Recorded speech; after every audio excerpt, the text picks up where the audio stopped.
салом дӯстон, шаби гузашта охирин бозиҳои марҳилаи гурӯҳии Евро 2024 доир шуданд ва ҳамаи иштирокчиёни марҳилаи ҳаштягниҳоӣ маълум шуданд. Сеткаи мусобиқа маълум аст. Баъд аз ин марҳила дар чорякфинал моро бозиҳои ҷолиб интизор аст. Агар ягон сенсатсия рӯй надиҳад, мо шоҳиди рақобатҳои Испания, Германия, Португалия, Фаронса мешавем.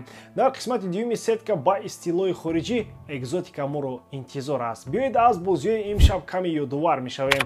Лайки қиматбоҳои худро гузоред, мо бошем сар мекунем. Панама ва Штатҳои Муттаҳидаи Америка таърихи бои вохӯриҳои шахсӣ доранд. Вақтҳои охир командаҳо бо ҳамдигар мунтазам вохӯрданд. Дар давоми 12 соли охир 15 маротиба. Дастаҳои миллӣ аллакай ба рақибони аслӣ табдил ёфтанд. Ҳар як бозии онҳо ба мухлисон баҳри эҳсосот мебахшад. Дар бозии дар пешистода амрикоиҳо фаворитҳои равшан ба назар мерасанд, аммо ба панамиҳо лозим аст ки хол ба даст оранд. Оё ҳамдастагони Пулишич метавонанд сенсатсия эҷод кунанд? Тамошои рақобатро бо 1х ҷолибтар гардонед. Дар онҷо регистратсияи осон, пур кардани маблағ аз тамоми гӯшаву канори дунё, вале аз ҳам муҳим бонус то ҳаҷми 8000 сомонӣ дар аввалин пардохт бо промокоди AMG 0777 ссилкаи бозӣ дар комментарияи ин видео. ду бозии дар як вақт доиршуда дар гурӯҳи F албатта бидуни сенсатсия набуданд. Аввал аз бозии Гурҷистон муқобили Португалия мегӯем ки ҳангома маҳз дар ҳамин бозӣ рух дод. Пирӯзии ғайриинтизори гурҷиё зидди яке аз фаворитҳои Евроро албатта касе интизор надошт. Ин тим бо иштироки нахусти хеш дар чемпионати Аврупо на ин ки танҳо бо чехҳо мусовӣ карду португалиёнро ҳатто голзанӣ намонд, балки боз ба марҳилаи плей-офф баромад. Калиди пирӯзии гурҷиёам ба хаёлам он голи барвақтии Хвича дар дақиқаи дуюм шуд. Дар идомаи бозӣ албатта онҳо дифоъкориҳои хуб карданду аз ҳама муҳим Мамарадашвили сейфкуниҳоро фаромӯш накард. Роналдо ҳарчанд ташнаи гол дар ин Евро буд ва мехост ҳарчи тезтар аз аввалин голаш истиқбол бигирад, вале ҳар вақт дар ҳуҷум муваффақ шуда натавонист. Антонио Силва бошад, бо иштибоҳи дағали хеш баҳри гурҷиё пеналти овард ва кори хирс аллакай тамом шуд. Дар омади гап, ин пеналтиро Жорж Микаутадзе ба гол табдил дод ва ӯ ҳам беҳтарин нишонзани Евро бо 3 гол аст. Як чизи муҳими дигари ин бозӣ худ ивазшавии Роналдо дар нимаи дуюм буд. Чӣ тавре ҳама дидан, Роналдо баъди баромадан аз майдон ба таври рӯшан норозигии худро баён кард. Бошад ки то марҳилаи плей-офф ғазабашро дар тим поён фароранд, агар не авҷ гирифтани бемории худхоҳӣ метавонад бар зарари тим бошад. Аз миёни ҷуфти дигари ин гурӯҳ бошад, туркҳо ахиран зидди чехҳои 10 нафара зур баромаданд ва тавонистанд бо ишғоли зинаи дуюм аз гурӯҳ бароянд. Дар гурӯҳи Е пеш аз оғози даври сеюм ҳама холҳои баробар доштанд. Кулли чиз дар даври охирон бояд ҳал мешуд ва чӣ тавре дидем, на ба фоидаи Украиниҳо ҳал шуд. Мусовии зардпӯшон аз Украина зидди Белгия албатта натиҷае гардид ки онҳоро ба плей-офф бурда натавонист. Ин даста якумин дастае гардид ки бо гирифтани 4 хол дар гурӯҳ зинаи чорум гирифт, зеро аз рӯи кулли нишондодҳо аз 3 тими дигари қафо буд.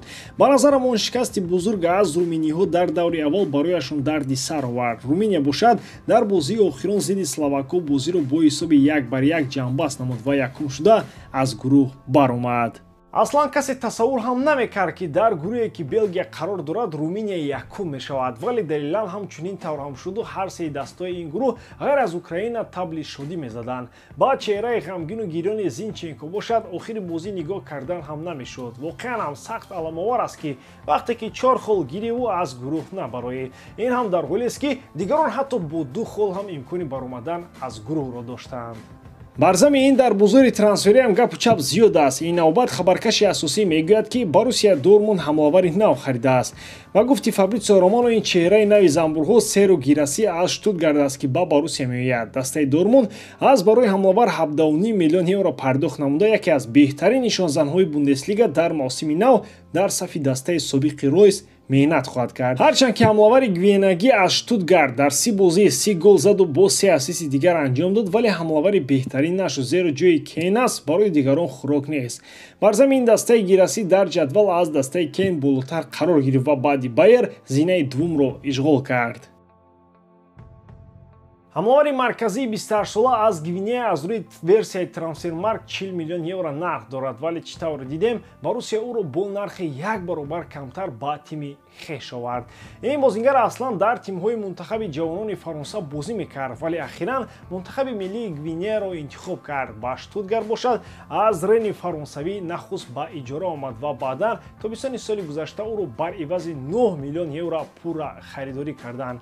баъди доштани чунин омор агар мавсими нав ҳам корҳояш ба дурустӣ анҷом шаванд, пас ин бозингар барои Дормунд сахт фоидаовар хоҳад буд. ҳамовари Реал Мадрид ва душмани асосӣ барои Бавария бошад дигар дар дастаи шона монданӣ нахост. Инҷо гап сари Хоселу меравад ки Реал Мадридро тарк кард ва ба Қатар рафт. Ҳарчанд Реал Мадрид мехост бар ивази 1,5 миллион евро ӯро ба пуррагӣ аз Испаньол харидорӣ кунад, вале ӯ худ нахост дигар дар Мадрид боқӣ бимонад. Акнун Фабрицио Романо менависад ки Хоселу аллакай бо тими Алгарафа пайваст. Шартномаи бозингари испанӣ бо қатариён то тобистони соли 2026 аст. мавсими қаблӣ Хоселу 44 маротиба ба майдон омад, 15 гол заду 2 ассист анҷом дод. Дар бештари ин бозиёш албатта ки аз курсиҳои эҳтиётӣ ба майдон омад ва ба назарам сабаби рафтанаш аз Реал ҳам чунин аст. ҳарчанд ки ӯ 2 голи таърихӣ дар Лигаи Чемпионҳо ба дарвозаи Бавария зад ва Реалро ба финал бурд, дар мавсими нав бозам камтар ба майдон меомад. вақте масалан ҳамоваре ба мисоли Мбаппе дошта бошӣ, албатта дигар ба Хоселу эҳтиёҷам намемонад. вале барои худи Хоселу бошад муҳимтар он аст ки ӯ дар вақти буданаш дар Реал ҳам қаҳрамони Испания шуд ва ҳам дар Лигаи Чемпионҳо ғолиб омада тавонист. акнун испанӣ бузургсол аз рӯи ченаки футбол метавонад дар замини қатариён оромона ба касбаш идома диҳад. ба ҳамин тамом боридарам ки эҷодкории ман ба шумо писанд меояд. лайк, комментария ва дар канал обуна шуданро аз ёд набароред. бо шумо мисли ҳар вақта Муҳаммад Гаиров. хай бародарон, дар паноҳи Аллоҳ.